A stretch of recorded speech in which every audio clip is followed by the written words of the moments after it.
Put God first. Put God first in everything you do. Everything that you think you see in me, everything that I've accomplished, everything that you think I have, and I have a few things, everything that I have is by the grace of God. Understand that.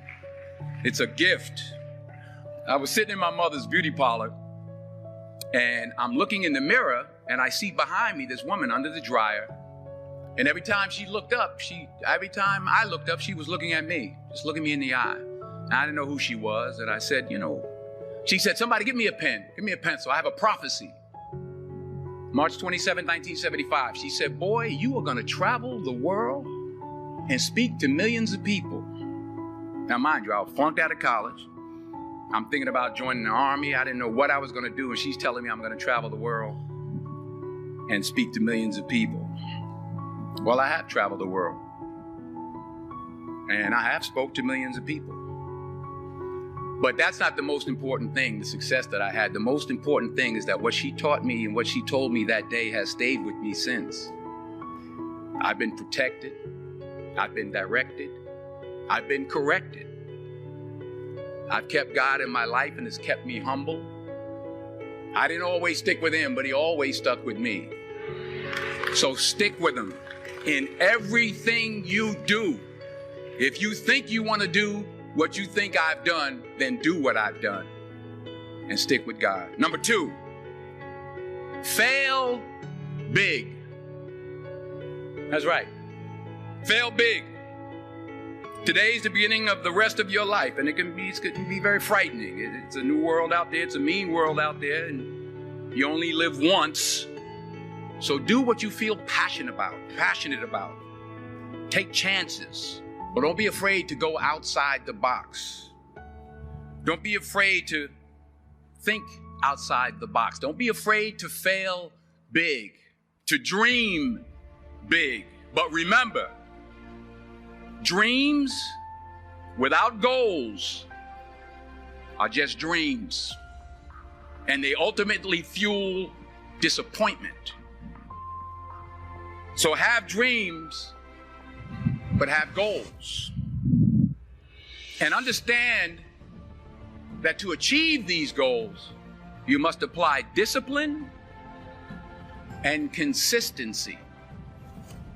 In order to achieve your goals, you must apply discipline, which you have already done, and consistency every day, not just on Tuesday and miss a few days.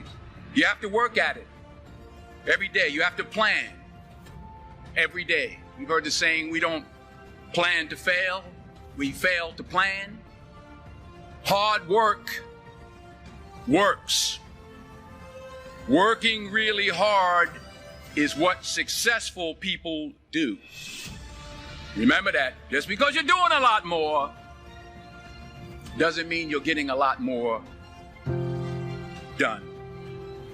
Don't confuse movement with progress. My mother told me, she said, yeah, because you can run in place all the time and never get anywhere.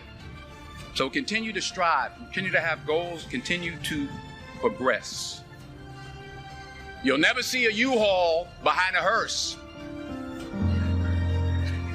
I'll say it again. You'll never see a U-Haul behind a hearse. I don't care how much money you make, you can't take it with you. And it's not how much you have. It's what you do with what you have. We all have different talents. Some of you will be doctors, some lawyers, some scientists, some educators, some nurses. The most selfish thing you can do in this world is help someone else.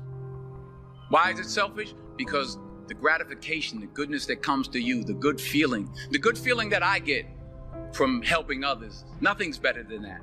Nothing's better than that. Not jewelry, not big house I have, not the cars, but it's the joy. That's where the joy is, in helping others. That's where the success is, in helping others. Finally,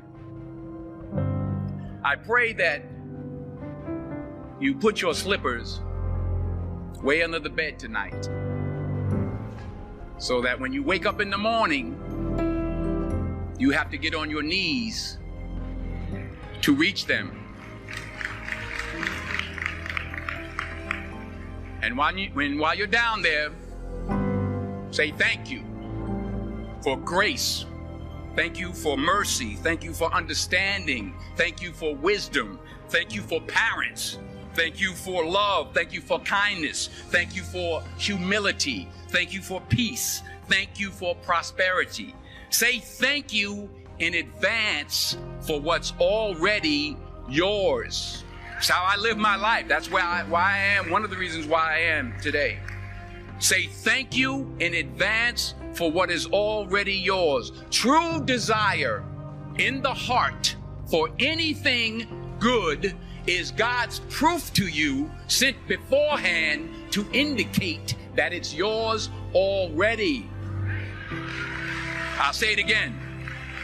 True desire in the heart, that itch that you have, whatever it is you want to do, that thing that you want to do to help others and to grow and to make money, that desire, that itch, that's God's proof to you, sent beforehand already to indicate that it's yours.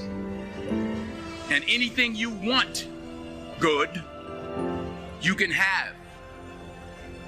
So claim it. Work hard to get it. When you get it, reach back. Pull someone else up. Each one, teach one. Don't just aspire to make a living. Aspire to make a difference.